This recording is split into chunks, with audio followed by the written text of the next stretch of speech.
As you guys know, when it comes to the player podcast era, I'm not the biggest fan since hot takes and straight up garbage. And looking at someone like Michael Beasley on the OG podcast, hearing this dude talk, I would say one of the bottom 3 weakest GOAT arguments for LeBron James I've ever heard. Who's your GOAT? Who's my GOAT all time? LeBron. And I can give you very compelling arguments, right? If we had right here all the players from history, stats, no names, right? And, we stacked the best point guard, shooting guard, small forward, et cetera, whatever, even bench, even coach. You can put that man's stats up, and he can be the best 1, 2, 3, 4, 5. So Michael Beasley right here, just completely off base, making really no sense. As saying LeBron James, his overall stats are the best 1 through 5. I mean, what this dude is saying is LeBron James at point guard is better than Magic, at shooting guard better than Kobe and Jordan, at power forward better than Tim Duncan, and at center better than guys like Kareem, Wilt, Hakeem, Shaq, etc.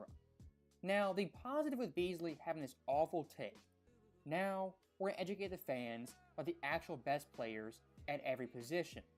Now, first off, looking at the point guard, obviously Magic Johnson at his peak in 1987. That year, Magic, 24 points per game, career high, 12.2 assists, NBA high, 6.3 boards, 1.7 assists, on 52% shooting for a Lakers team that won 65 games. That year, Magic, as an offensive player, the best in the world, and debatably the best all time. And when it comes to a point guard controlling the offense, even some controlling the defense, these guys are the leaders in the spear on both ends of the floor. And looking at the Lakers that year, of course Kareem was getting up there in age, so Magic scoring-wise, passing-wise, had more of an impact than ever. Offensive rating, first by a whopping 4 points. Field goal percentage, first. Points per game, first. As you guys know, when it comes to the player podcast era, not the big was getting up there in age, so Magic scoring-wise, passing-wise, had more of an impact than ever. Offensive rating, first by a whopping 4 points. Field goal percentage, first. Points per game, first. Assist, first. True shooting percentage, first. And margin of victory, 11.4 points, which ranks 4th all-time for a championship run. If you compare the 87 Lakers, led by Magic at point guard, to the 2020 Lakers with LeBron at point, I mean, it's a no contest, not even close. Now, looking at the shooting guard, I mean, Michael Beasley, do you really want to go there? When it comes to LeBron at shooting guard, the only time he played this was in 2004 as a rookie. And looking through history, guys like Jerry West, Dwayne Wade, Kobe, Jordan, I mean, you can go on and on and on with players, individuals who had better years at the shooting guard than LeBron as a rookie. And to be fair to Beasley, we'll take one of Michael Jordan's worst years, if not the worst year of his career, in 2002 with the Wizards. Jordan this year, 23 points, 6 boards, 5 assists, 1.4 steals on 42% shooting. LeBron James in 2004 at shooting guard, 21 points, 6 assists, 5 boards, nearly 2 steals on 42% shooting. And some might say LeBron James at the shooting guard, being a fresh rookie playing 40 minutes per game, was better than Jordan and more valuable. Well, not entirely true. Washington with Jordan on the court offensively versus off the court was a plus 6.6. On the defensive end, plus 3.5. Looking at LeBron James on offense, plus 6.1. And defensively, plus 4.0. I mean, it's quite comical and hilarious. Even the worst version of Jordan at shooting guard, still better than LeBron James at the exact same position. Now, looking past shooting guard, we have power forward. And when LeBron played power forward, it was kind of late 2013, 2014 in Miami, and the early 2020s with the Lakers. Now here's the thing, Those eras, the 2010s, early 2020s, power forwards weren't the same as they were in the early 2000s or late 90s. As when Duncan played power forward, I mean offensively you were on the block and defensively holding it down in the paint for your entire team. And you weren't playing small ball fours, stretch fives, guys who were 6'8", 6'9", maybe 6'10". Back in Duncan's day, Garnett, Dirk Nowitzki, Chris Webber, Gasol, Amari, Rasheed Wallace, Zach Randolph, and later on, someone like Chris Bosh. If you want to go bar for bar the best power forwards of the 2000s versus the 2010s and 2020s, it's not even close. And looking at peak Duncan in the 03 playoffs in the dead ball era, carried his Spurs team to a championship as a power forward. 24.7 points, 15 boards, 5 assists, 3 blocks on above 50% shooting. For Duncan's Spurs team, 11 points, rebounds, assists, and blocks. And looking at that roster, Tony Parker in his second year was 20 years old. Steven Jackson, kind of hit or miss, was 24. David Robinson, 38, and then Ginobili, who was a rookie. LeBron James, power forward or not, has never carried a team to a championship like Duncan in 2003. And in terms of defensive impact, I mean, not even close. Duncan in the 03 playoffs, debatably, had the best defensive run of all time. As looking at his ranks in NBA history, 3rd in defensive win shares, 3rd defensive plus minus, 2nd in blocks, and 8th in defensive rating. And compared to his peers in 03, I mean, just wash them all out of the building.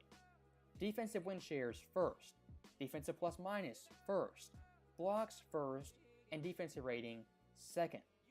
Look, Michael Beasley, I don't care if you look at the eye test, the stats. LeBron at power forward never was better than 03 Duncan or Duncan in general. Now, last but not least, we have the centers. And for LeBron himself, the only time he really played center was in 2022. And of course, LeBron's team that year, going into the year a stacked super team, had Westbrook, Carmelo, Anthony Davis, and a ton of help. But despite that, only won 33 games. And look, yes, LeBron James individually averaged 30 points per game. But looking through history, one of the more empty stat seasons of all time, on par with someone like a Bradley Beal. And when it comes to the greatest centers of all time, averaging 30 points per game, for the best of them, that was really no problem. I mean, look at Kareem 1980 en route to a championship. 32 points, 12 boards, nearly 4 blocks, 3 assists on almost 60% shooting. Shaq in 01, also 30 points per game, 15 boards, 3 assists, 2 blocks on 55.5% shooting. And then Hakeem Olajuwon, take your pick, 94 or 95, as in both runs, 30 points per game, all-around dominance, and carrying his team on both ends of the floor. Not to beat a dead horse, when it comes to the all-time great centers, LeBron James is not one of them. Like, I feel like people that stand Michael Jordan is the GOAT, like, no disrespect, but y'all just holding on to old feelings. You know what I'm saying? Like, you have to acknowledge the fact that what I just said is. Mm-hmm.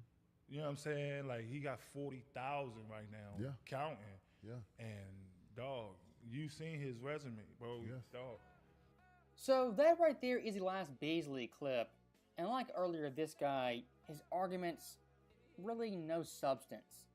And saying Jordan fans, 90s fans, are just holding on to feelings. Is that the best you've got? If LeBron had 6-7 championships, had no finals meltdowns, I'd be the first guy in the front row saying this guy was the greatest player of all time. But unfortunately for him, he just does not have that.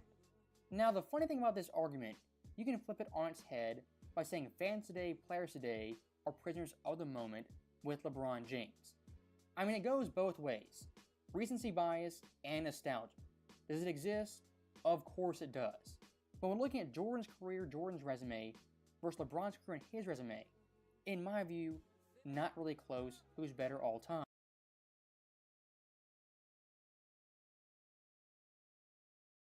There are now two people officially eyeing to replace Fani Willis as Fulton County's district attorney. 11 Alive was at the Capitol when Democrat Christian Wise Smith filed his paperwork.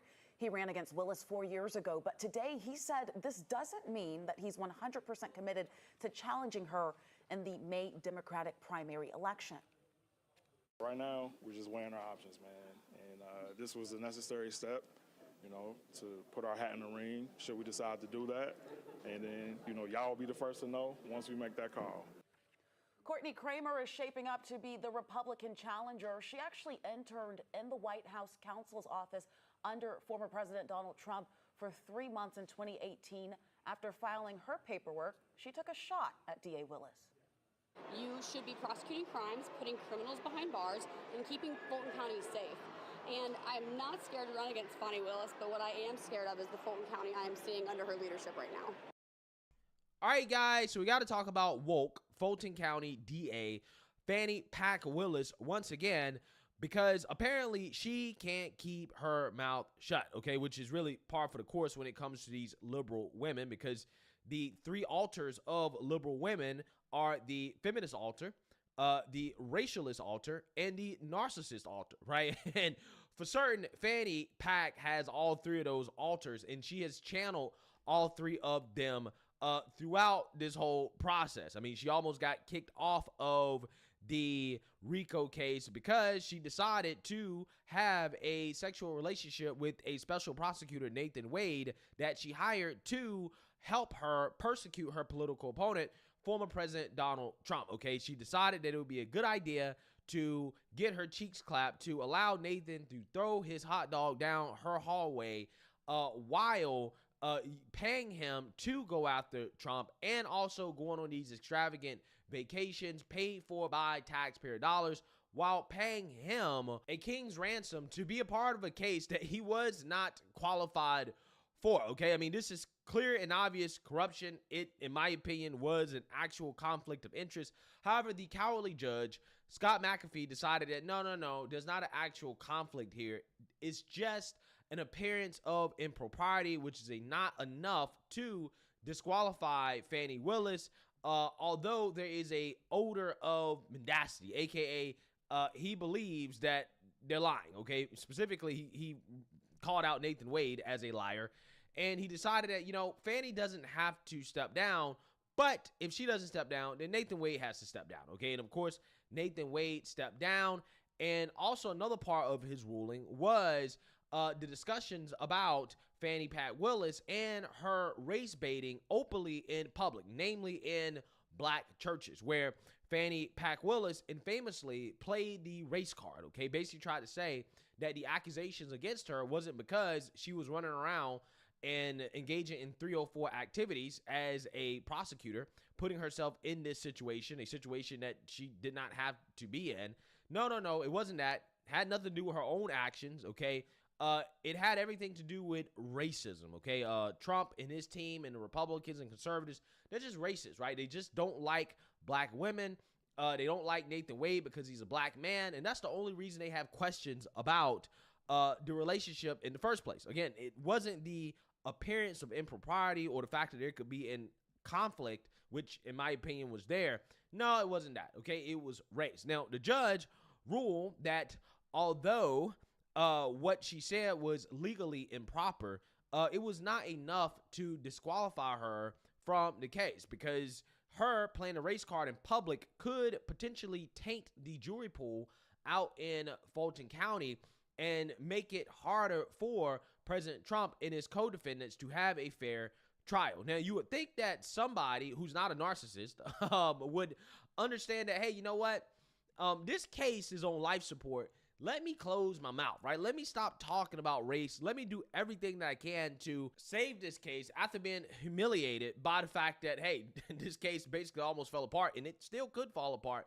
But no. She actually felt the need to come out and declare that, hey, I'm still going to talk about race, and what apparently is a shot at Judge McAfee, okay, and which she, again, is openly saying that she is going to defy the judge's orders that, hey, maybe you should stop talking about race because you might end up with a gag order because you can't keep your mouth shut.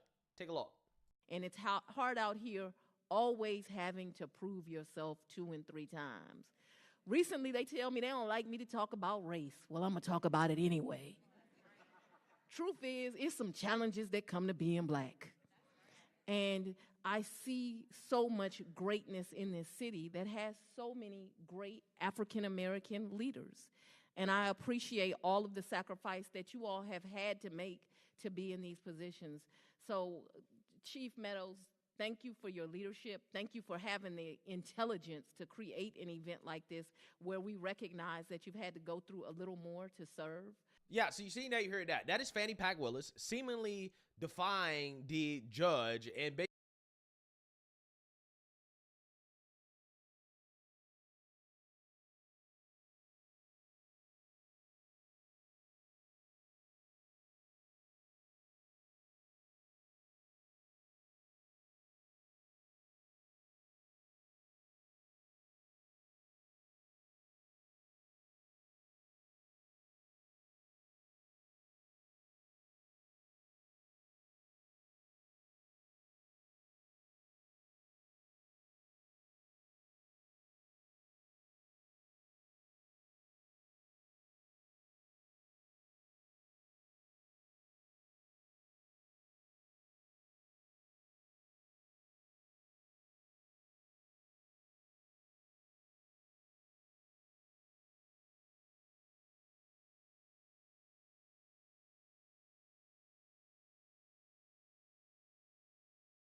Welcome back to NBA Cinema.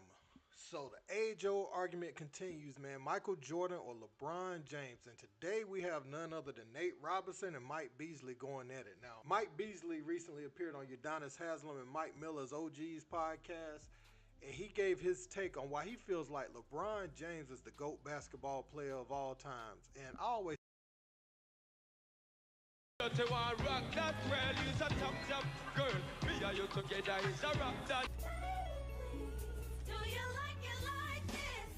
So, word on the street is that Jay-Z is not a happy camper right now. And if you're familiar with Jay-Z, you know that when he's mad, it's serious business, heads tend to roll. It's like waking up a sleeping lion. You don't want to be on the receiving end of that roar. And what's got him in this state? Well, the grapevine is buzzing with talk about his wife, Beyonce. You know how fiercely protective Jay-Z is of his queen, right? He doesn't mess around when it comes to her. Now, the Carters, they're all about keeping their private life private. Any hint of drama, and they're quick to shut it down, like it never happened. But this time, it seems things are different. It looks like Jay-Z's not content with just sweeping things under the rug. There's this rumor swirling around about some leaked footage involving Beyonce, and it's got Jay-Z seeing red. It's got him on a warpath, reportedly ready to unleash some serious consequences on anyone involved. It's messy, real messy. They say Jay-Z's not holding back, and that those allegedly involved in the leaked footage are already feeling the heat, with their careers potentially on the line. Jay-Z's not messing around when it comes to protecting his queen, and it seems like he's pulling out all the stops to shut this down. So what's the deal with this leaked footage? Let's dive in. First off, let's rewind the tape and talk about this legendary video that's been making waves for ages. You know the one I'm talking about? Beyonce and Terrence Howard. Fans can't get enough of it, even after all these years. Picture this. Beyonce giving Terrence a K performance, and Terrence looking like he's under some sort of spell. And get this, she was already with Jay-Z at the time. Yeah, this happened way back, like 19 years ago. So Destiny's Child slayed the stage with Cater to You at the BET Awards 2005. The girls were on fire, dressed to the nines in elegant nude brown dresses that hugged every curve. Now, here's where things get juicy. The girls were looking for 3 lucky dudes to join them on stage for a little catering special. And who does Beyonce pick? None other than Terrence Howard, who happened to be sitting right next to her parents. At first, Howard was all smiles, but as the performance went on, his expression shifted. He looked like he was enchanted or something. But here's the thing, even after all this time, people are still chatting about the insane chemistry between Beyonce and Terrence. Some folks even go as far as saying they could have been a power couple if it weren't for Jay-Z in the picture. You know, not everyone's on board with Jay-Z and Beyonce as a duo.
wants to go down and post up.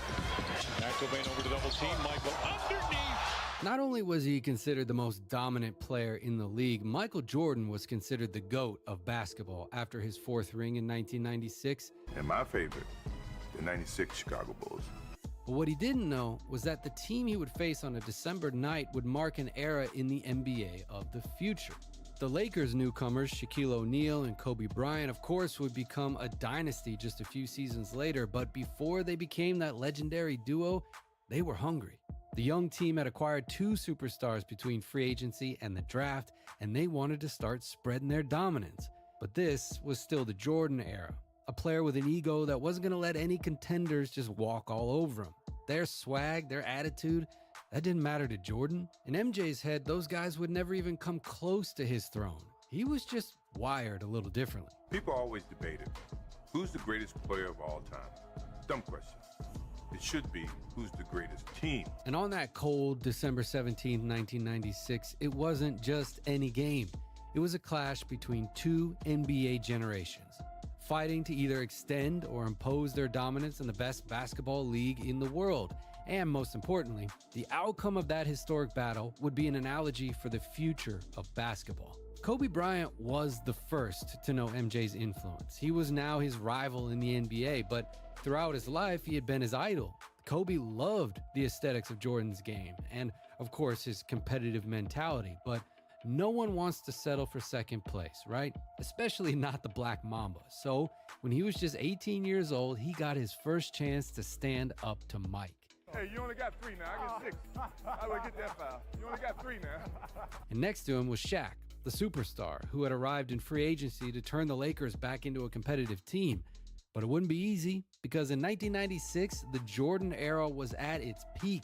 The 4-time regular season MVP, 4-time NBA champion, and 4-time finals MVP had returned almost 2 years after his first retirement. And that time away from the court after reaching the top only added to the aura to the man everyone considered the greatest player of all time. But MJ still had a lot to achieve in the NBA before the end of his career. That's why this battle on December 17, 1996 meant much more than a basketball game. It was a duel between 2 eras trying to seize the throne of basketball. Michael Jordan's Bulls had already proved it all. Kobe and Shaq's Lakers still had everything to prove. A fierce duel between the hunger to win of 2 young players who wanted to take over the world against the ego of maybe one of the most selfishly dominant players in the history of the NBA. But the Bulls, coming in with a record of 21 wins and 3 losses, knew it would not be an easy game. Luke Longley, the team's starting center, was injured. And, well, not ideal if you had to face Shaquille O'Neal.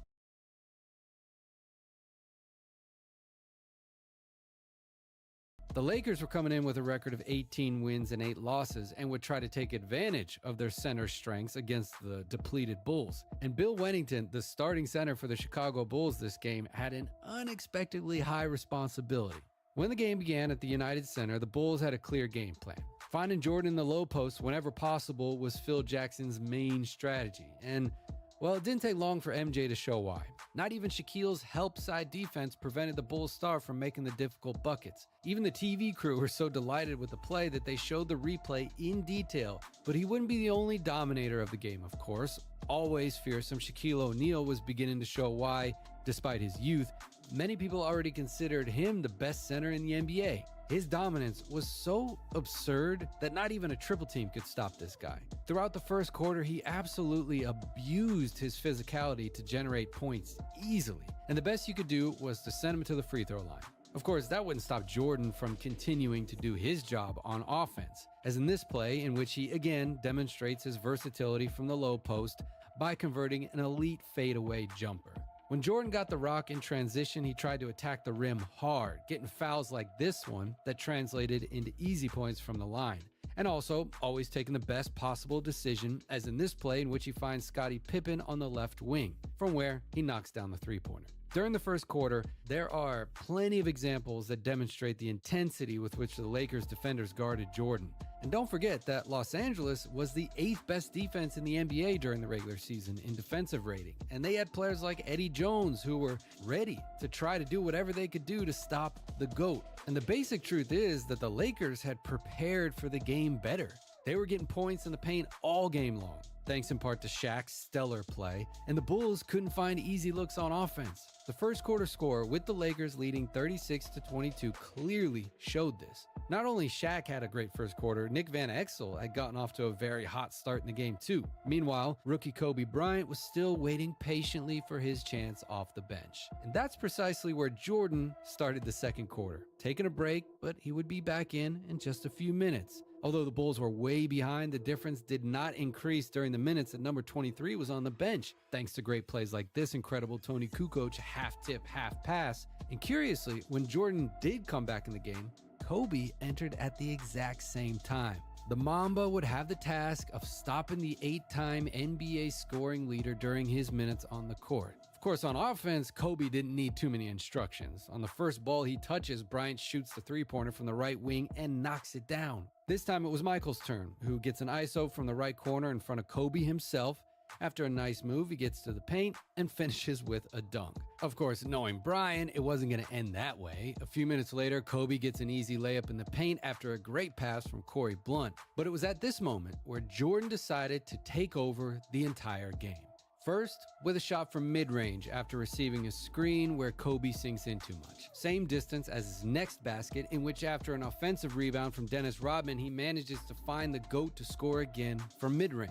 Even when he missed, Mike was dangerous. After demonstrating his footwork by fooling his defender, he misses the shot, but he grabs the rebound for the easy putback. Always carrying with him that dog, attacking the rim assiduously and drawing fouls to continue scoring points from the free throw line. And once again here, attacking Byron Scott from the low post where he knocks down a fadeaway jumper with ease. And just in case it wasn't clear to the Lakers what Jordan was doing here, he scores again with the same move. And despite the deficit on the scoreboard, Michael's doing everything he can to keep the Chicago Bulls afloat. The Lakers defense was so good that Jordan was forced to look for second chance points, like this offensive rebound after a Scottie Pippen miss that he again turns into a basket. He was turning garbage into gold, people, and he was also pretty active on defense too, making good decisions like this double team that ended up causing the turnover from Campbell. Of course, being aware of the mismatches, if a big man was guarding Jordan on the perimeter, Mike was going to make him pay. Like in this play where he gets the basket before the refs say the foul was on the floor. But do you know what the worst thing about all this is? After Jordan's absolute clinic in the second quarter, his Bulls are still down by 15. Mike had 20 points at halftime and had the whole team on his back, but Shaq and his 23 points and 6 rebounds to end the first half had propelled the Lakers even higher. Kobe had also done well in the few minutes he had, and certainly the California offense was clearly outplaying the defense of the defending champions.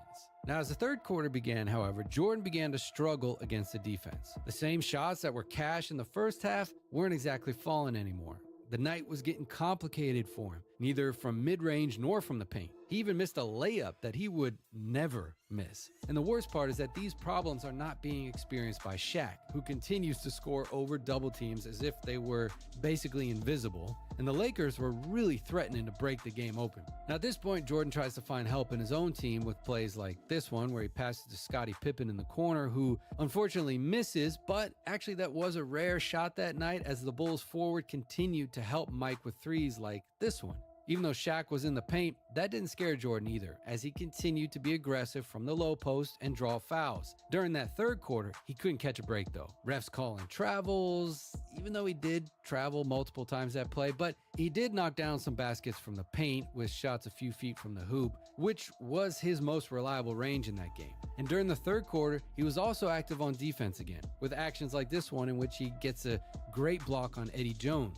And as nobody besides Mike was really taking the initiative, Pippen decides to start creating creating his own shots with pretty good success, and Phil Jackson decides to give a break to number 23 during the last moments of the third quarter. Now the score at this point is 101-83 for the Lakers. The United Center is off, people can't get into the game because their team is playing so disappointingly, and with no one pulling the team beyond MJ, Pippen, and Tony Kukoc, who's starting to light it up, the Bulls could beat a lot of teams, but not one as talented as LA. And as the final quarter begins, Jordan is still at it, making points out of nothing and getting fouls that he turns into free throws. Now, Kobe sees the court for a few minutes in the fourth quarter, but Del Harris sends him back to the bench not long after.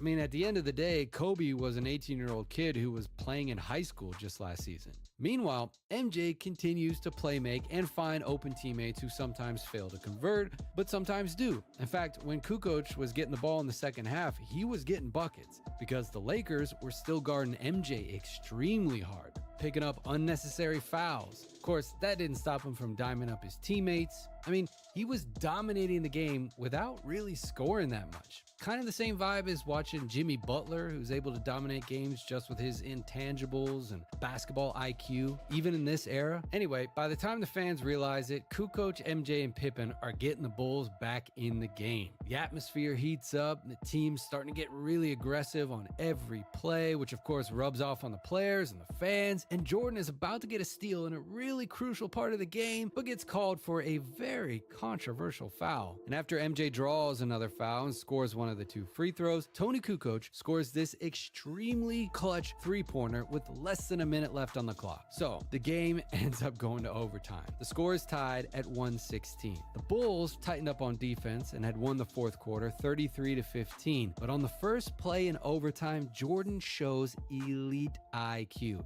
He hits Shaq with a stunt, acting like he was going to double team, and it makes Shaq do exactly what MJ wanted. Meanwhile, Kukoc is on one, literally cooking Shaq during the second half. When he's so far away from the rim, his defense is less effective, and the Croatian had one of the best wrists in the league. And when the Lakers realize that the game is slipping away from them, a good brawl breaks out between Shaquille and Dennis Rodman.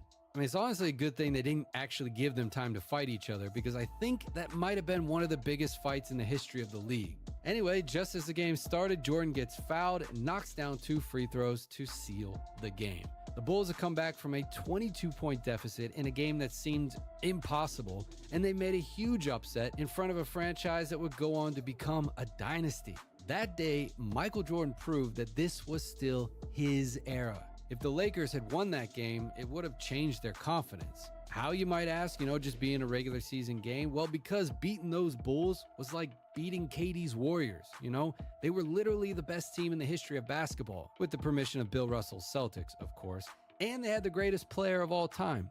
If the Lakers had won that game, the story would have been completely different, but they didn't. The Jordan era extended for 2 more seasons, winning that 1997 ring and the next one in 98 before his second retirement. During the 90s, he let no one shine. The Lakers and Kobe simply had to wait for him to retire before he could explode. Besides, I'm sure Kobe remembered every detail of that game even 20 years later, and it served as a learning experience. Wake that ass. I am probably one of LeBron's biggest critics.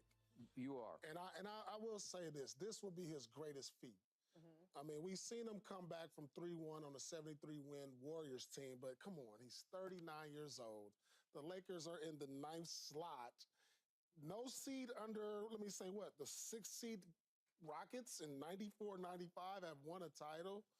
So if that's the case, he's going to have 2 of the greatest feats ever accomplished in NBA history, which is coming back from a 3-1 deficit in the finals, which has never been done, and also a team below the 6th seed winning a championship. Now, if that doesn't tell you GOAT of all GOATs, then I don't know what does, despite what Jordan has done. And then you look at the numbers across the board. He's broken every record, all-star, regular season, minutes, points. I mean, at some point, you just got to say, good Lord. What more does this guy have to do? And I'm one of those guys. So even you would give up and give in? I would give up and give. At that point, this is a 39-year-old. This is on the level of Tom Brady in his 40s winning Super Bowls. I mean, I'll just have to say, forget it. You're not. I've never called him the king before. You're the king. Wow. You're the king. See, you and I go back nearly 20 years. We're Yes, the only people these days who could draw me into a Michael Jordan-LeBron debate. Thank you very much, Paul Pierce. I will say this, and I can't believe I am agreeing with Paul on this, but I will say, if at age 39 he wins his 5th title, holds the all-time scoring record, right? Will have played longer at a higher level than anyone else in the history of the game. He will have done it without being led by one of the greatest coaches of all time, without having one of the other top 50 players of all time next to him for every single finals appearance, right? If you're going to count the finals he lost against him, you can't tell me that Scottie Pippen and J.R. Smith in that last Cleveland finals were the same caliber of guy, right? So he will have done it without that kind of thing. And by the way, I am also going to throw in his off-court impact only in this. When we talk about Muhammad Ali being the greatest of all time, we don't separate that out from the aura of him and what he was out of the ring as well. I understand what you're saying. It's part of it. It's not the thing, but it's part of it. I would say that he would have to be up there because the other argument is... Yeah. I'm asking you, I say, how do you match up with that? Okay. By the way, off the court, I don't even want to start on it because if we do LeBron versus Michael off the court, it's like shamefully advantage LeBron on that one. I give you that, but I don't go there. I get it. I'm just saying it's not nothing. I'm going to start here with Mr. Pierce across the table from me. Okay, so 1 week ago, you pretty much wrote off the Lakers and said there's no way they're even getting out of the play-in, right? Right. So now this feels a bit like a little, if I can say, CYA, as in cover your you-know-what, just in case they get on a roll, you can say, well, I can't believe this, right? Right. Okay, so you also said just about 3 days ago, the Anthony Davis that you saw on the floor at Milwaukee was the best player in the league. All right. At least he was on that night because you think he has the nuclear capability to be that guy on any given night. Any given night. Okay, so LeBron already has that, and I love this team. I liked it from the start. I do wish they had all these injured players. I still don't know whatever happened to Gabe Vincent, but if maybe Jared Vanderbilt can come back. Maybe Christian Wood, probably not, I don't know. But if they had all 3 of those, then I would really love this team. But I still like it a lot because I saw it against Denver match up last year and have 4 straight chances to win 4 close games. And by the way, just for the record, in those 4 games, LeBron was just pathetic in the 4 fourth quarters. And I'm a critic, or at least I'm a truth teller about him, but even I could. In the morning. The Breakfast Club. The mayor. Mayor Eric New York Adams City, is here. Eric Adams. And Good morning, we also have lawyer and political commentator Ola Yemi Olorin right. here. Good morning. Good morning, Mayor. What's How happening? you feeling, Mayor? Good. You know, even before we get into the conversation, I was with Jordan the other day, my son, and somehow your name came up. And there was a group of young people in the room talking about politics. It's amazing how so many people are into politics now.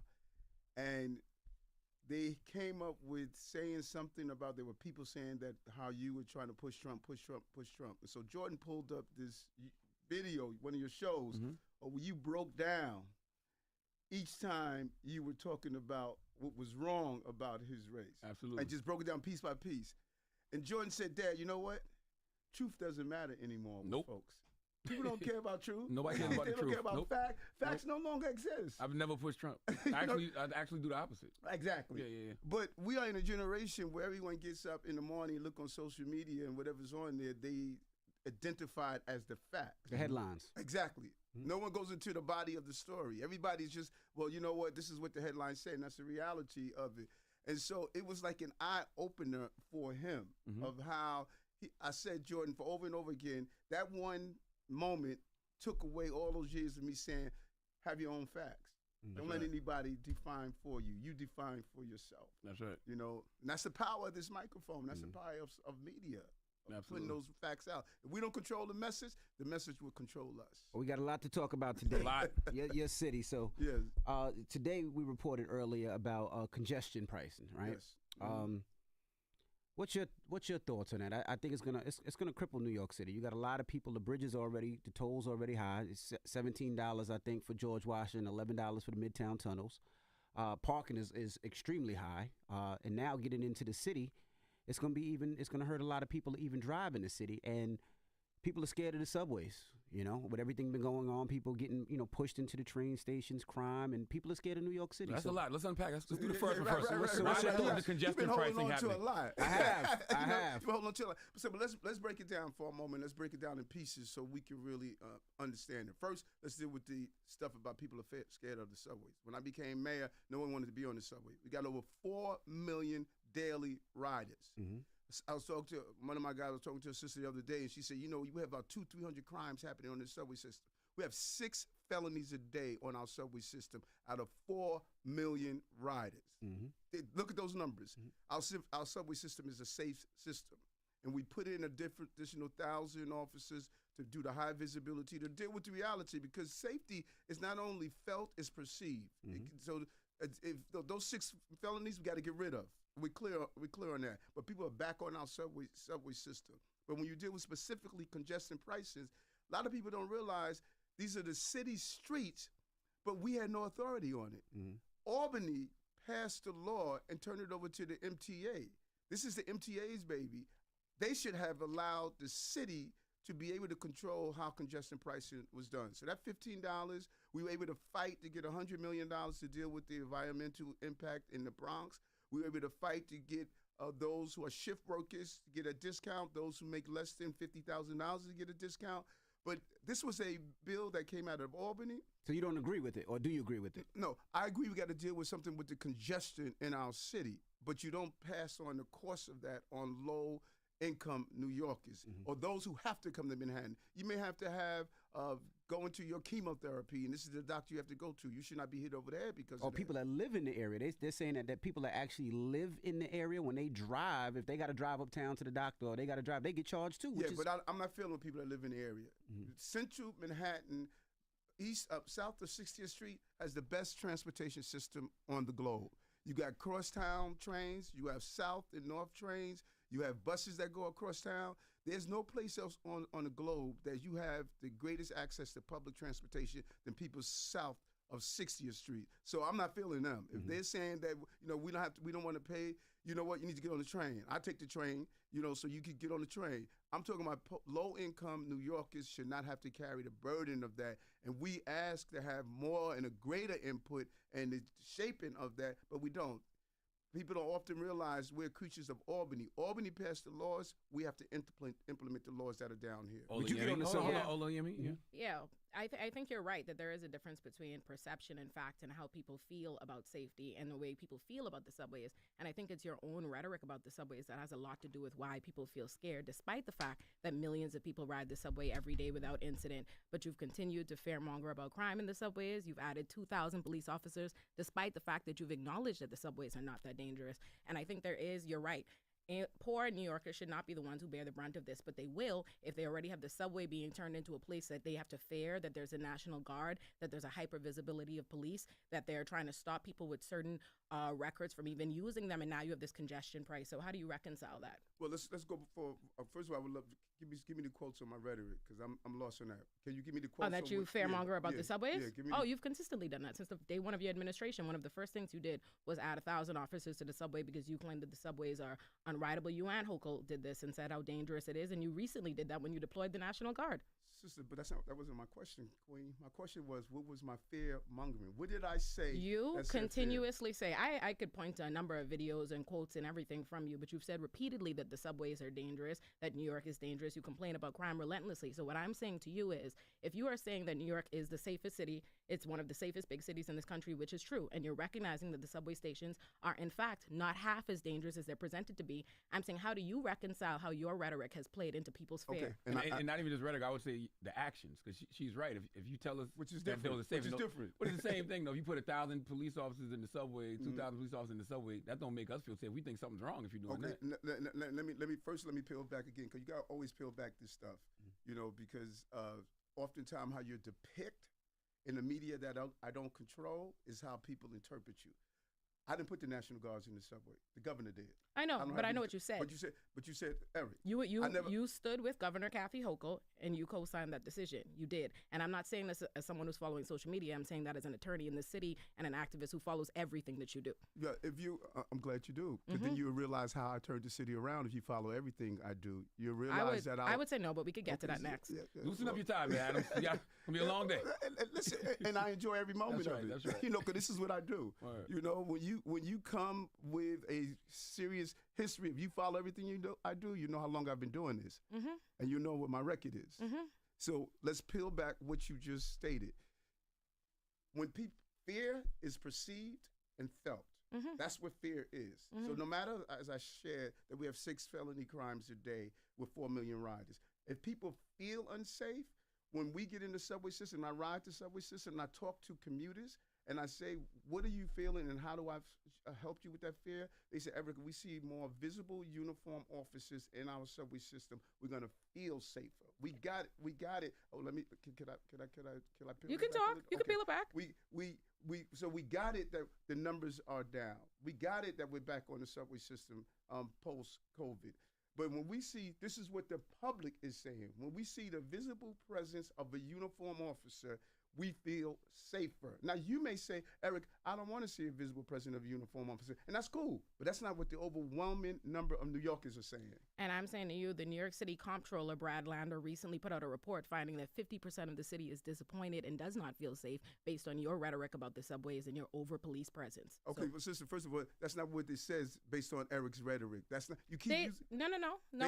Did they say based on Eric's rhetoric? Do you want to talk about based on your specific? No, sister, I'm going back to what you said because you're an attorney. They you deal have. with facts. Did they say based on Eric's rhetoric? They have. The city is, they have multiple reports. The New York Times, the Gothamist, the city comptroller, and the Federal Monitor who's tasked with making sure that NYPD and Rikers are in compliance with the law have both submitted reports saying that since you became mayor, there's been a return of stop and frisk, that there have been over 15,000 stops, 97% of whom have been on Black and Hispanic people. A fourth of those stops and searches have been unconstitutional, and they've yielded very few results. Now let's peel it back.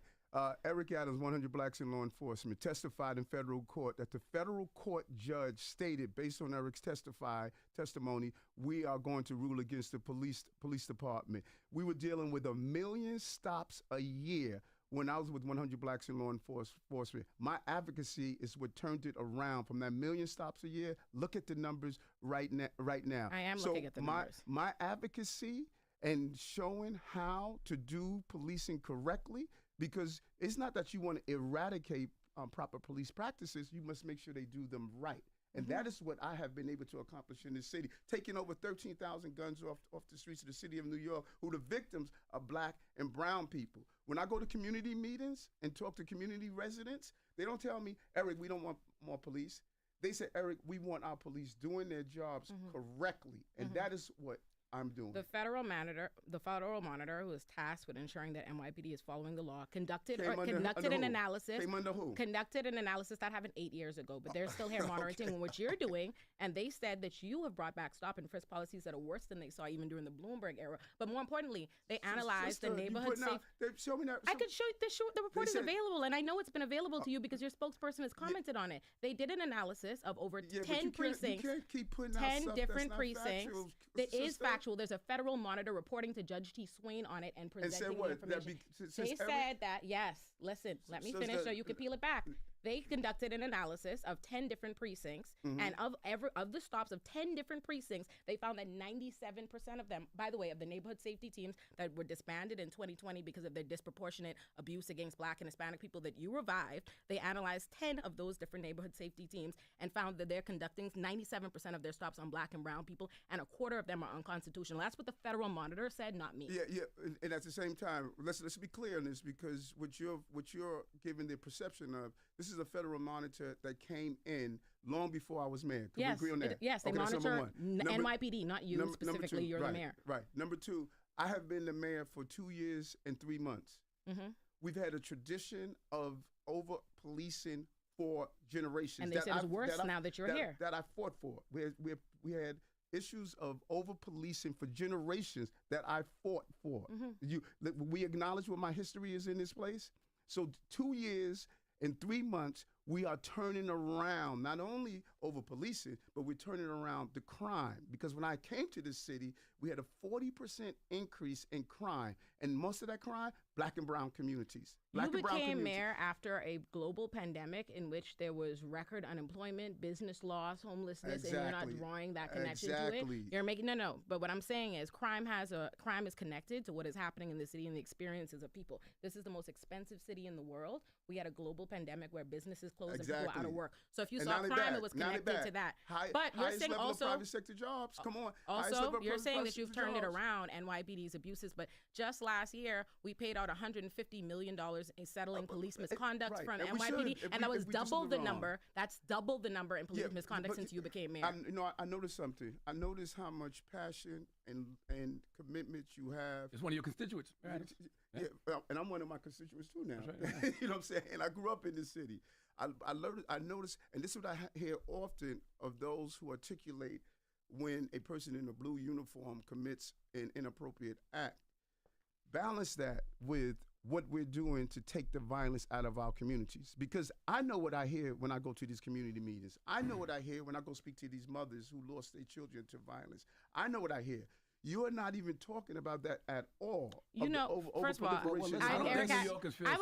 was a public defender. New Yorkers don't feel safe. But that's what you said. That's what you said. And my original question was about how you relate to that. You said that New Yorkers don't feel safer. Yeah. So there was a poll that came out last week. Yeah. Right.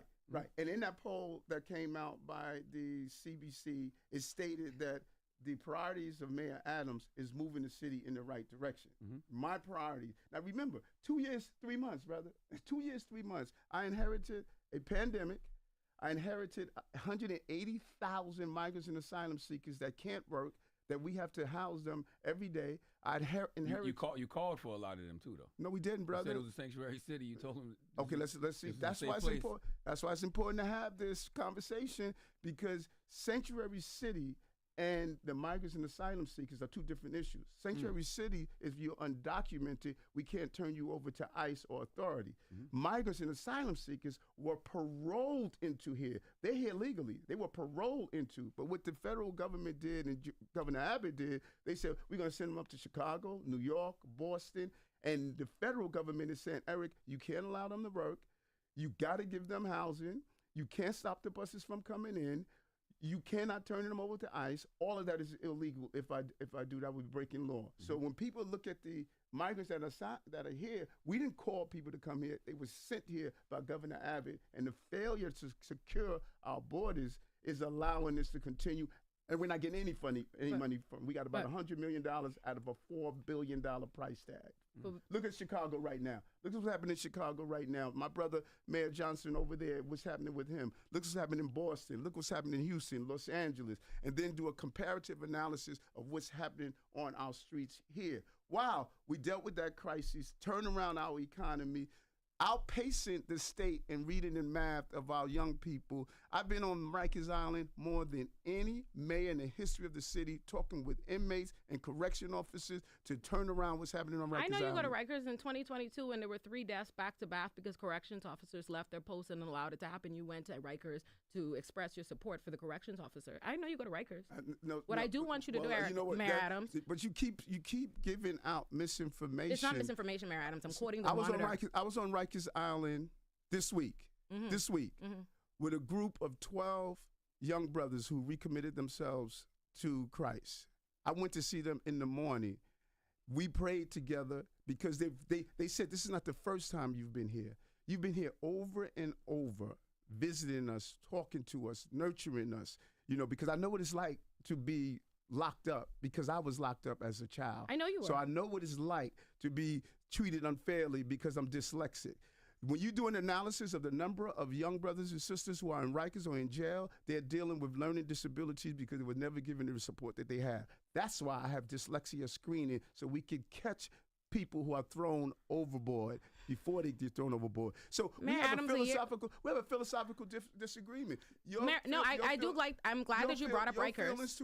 Your feelings towards police is different from mine. These are not my. This is not about my feelings to police. This is about the actual statistics that I presented from the Federal Monitor monitoring what you do. What do you say about her statistics, though? 'Cause, I mean, these are statistics. These are Federal Monitor. Are you disputing with the Federal Monitor and the actual and the comptroller? Think about this for a moment. Controller Brad Lander. Okay, please. But we're gonna throw people in names on who we're independent sources. He should not be one of them. Think about this Federal Monitor. The one that was independently elected by the people of New York, placed there. But I was independently elected also. And we've been there, and I'm addressing you. So think about this for a moment. The Federal Monitor wants to take over Rikers, okay? Rikers has been dysfunctional for generations. I came in, decreased violence, put in real incentive programs for young people there, but I didn't do it from a distance. I went to Rikers and walked the halls and talked with inmates. We're doing workshops and support groups with inmates and find out, what do you need to be here? We instituted real turnaround programs there with the sisters that's now in the correction officer. I mean, that's the Commission of Corrections there. So I didn't do like other mayors. I didn't sit back and say, let me just turn my back on what's Rikers. I said to those Rikers inmates when I got elected, I'm coming here, I'm going to see what you're going through, and I want to make sure you leave here better than how you got here in the first place. And we started instituting programs to do so. So that same Federal Monitor, go look at the federal prisons. That Federal Monitor wanted to take over our prisons after I had it only 2 years and 3 months. No, they wanted to take over my first year. Although crime was going, violence was going down, and people say, "Well, Eric, you know, people are dying on Rikers. Look at how they died. People are coming into Rikers in terrible medical conditions and not getting their medical appointments. It's not that they were dying because correction officers were killing them. People were coming in with heart problems, they were overdosing on drugs. When will people in Rikers start to feel that? Because I know I got people that are in Rikers right now serving time, and they hate it. They think it's disgusting.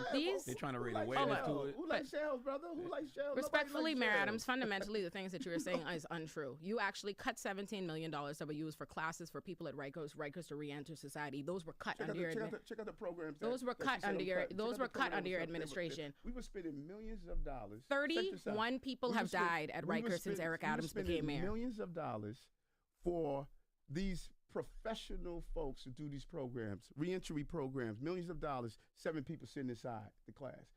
When I came into office, I said, wait a minute, why are we spending so much money on programs, but our people are still in these bad conditions?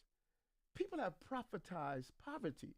They're making so much money off of black and brown people because it's a lucrative business to come up with all these different programs, all these different ways. And then when you go to them and say, let me see the results of the programs that we're paying you millions of dollars for. And then you look and see, well, who's in charge of these programs? They don't look like us. Moments ago, you said you instituted programs. And when I brought up the fact that you actually cut programs, now you're anti-program. Okay, 31, at least 31 people have died at Rikers since you became mayor. That's why they're pushing for a receivership. Fatherless No More program. Fatherless No More. This was the brother, the pastor. Fatherless No More is called the program. And I would encourage you to come and check it out. This brother here, instead of saying, pay me millions of dollars to do a program to turn around the lives of our young brothers in Rikers, he doesn't want money. He's committed to the cause. But you have these professional programs that were in place. And when I went to them and said, show me the results of what you've done in these programs. Show me what we produce for our millions of dollars. As in many of these programs in the city that I'm saying, we're no longer paying y'all to just play us year after year. So Fatherless No More is turning around the lives of people, not being paid millions of dollars for it. If we're really true to what we say we want to do, why do we have to pay you millions of dollars to do it?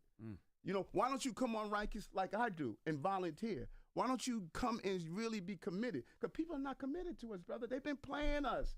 You know, this is a street hustle that have been going on for years, and people have eaten off of the dysfunctionality of watching us stay in these permanent states of being. A lot of people are upset, too, and they feel like the prison reform is bad for New York City. They're saying people do crimes, they get out immediately, and then they commit the crimes. We just seen an officer that passed away a couple of days ago, rest in peace to him, and always healing energy to his family. But they say that individual was arrested for a gun and has a record the size of we don't know what. And they're saying that people are doing crimes and they're getting back out. Officers don't want to arrest people. A lot of officers don't even want to be officers anymore because the people that they're arresting get out so fast. So what do you say to that?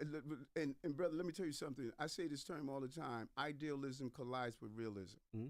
This far leftist mindset that believes we should not have a criminal justice system in place, we're going to look like some of these other cities that you're seeing with a lack of a criminal justice system in place. We're losing correction officers. We're losing district attorneys. We're losing police officers. We're losing probation officers. We're losing school safety agents.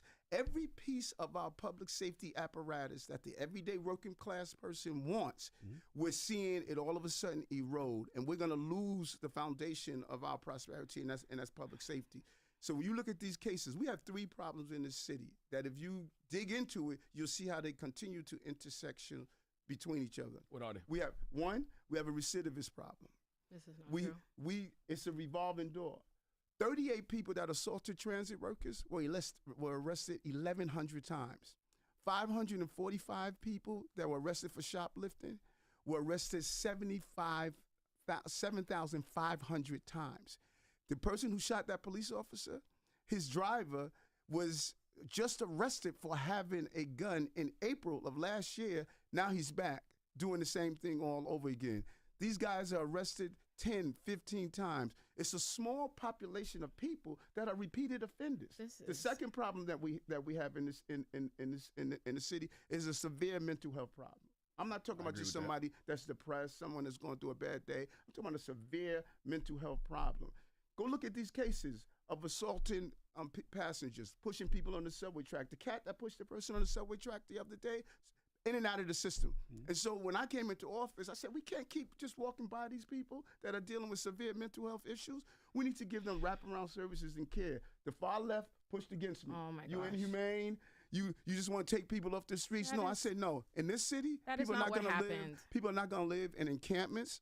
They're going to live in tents. Go look at Los Angeles. Go look at Oregon. Go look at all these other cities where you see tent cities, San Francisco. You see tent cities. People, when I went out in January, February, when I got elected in 2022, I went out without my security team and started visiting people in tents and encampments and started talking to them.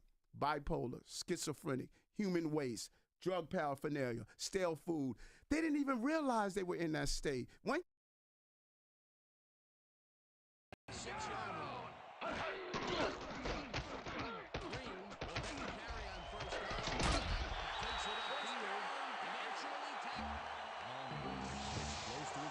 here, and it pays off. A well-designed play there, Peter, and they remove the chains. And let me tell you, Dan,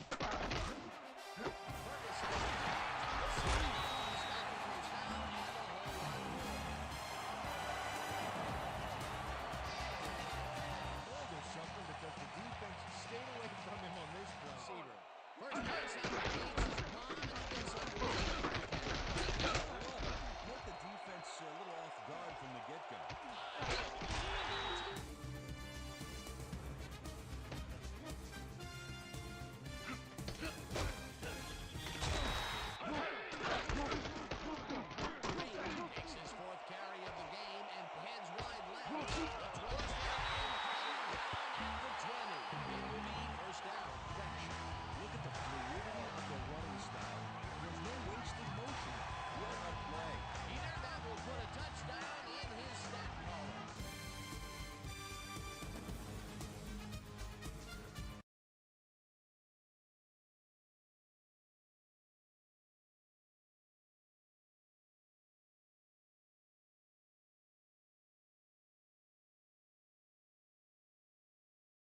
cat was an ex-police officer that I spoke with, didn't even realize, started seeing and talking to himself. I said, I'm not going to do this.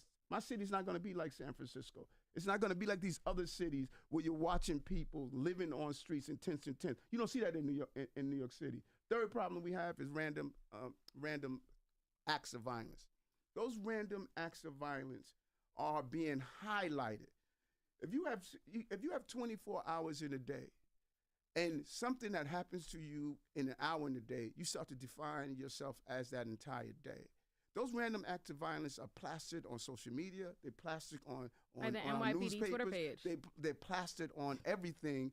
People begin to believe that, oh, I'm living in a city that's out of control. We are not. She made a good point, though. If NYPD is reposting that kind of stuff, what are we supposed to think? No. I said at the beginning. Everybody got a phone, brother. No. NYPD's page is doing this. Has recently been there so much so that they're arguing with journalists on there. It's NYPD on their own Twitter pages that are posting and sensationalizing crime. And I said this at the beginning. You said that there's a difference between perception and reality, how people feel afraid versus how safe New York actually is. And I agree with you, but I said that it's your own rhetoric and NYPD's rhetoric that plays into that. And you did it just now, because the reality is a condition of release for everybody, for every crime, whether it be non-bail eligible or bail eligible, is that if you commit a crime and you're rearrested, that you bail can and will be set on you. So that's the first thing. Second of all, they have conducted multiple studies, but the Brennan Center literally just put out one. Less than 2% of anybody in New York City that's released on bail is rearrested for any violent crime.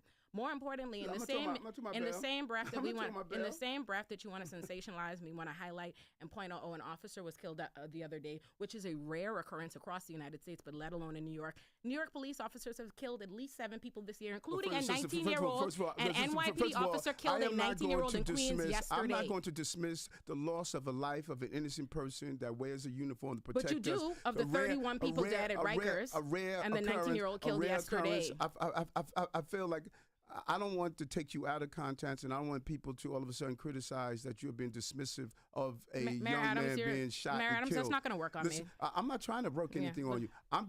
I lost a member of the police department the same way I go to see the mother of an 11-month-old baby that was shot in the head. When I first became mayor, I sat in a hospital with her.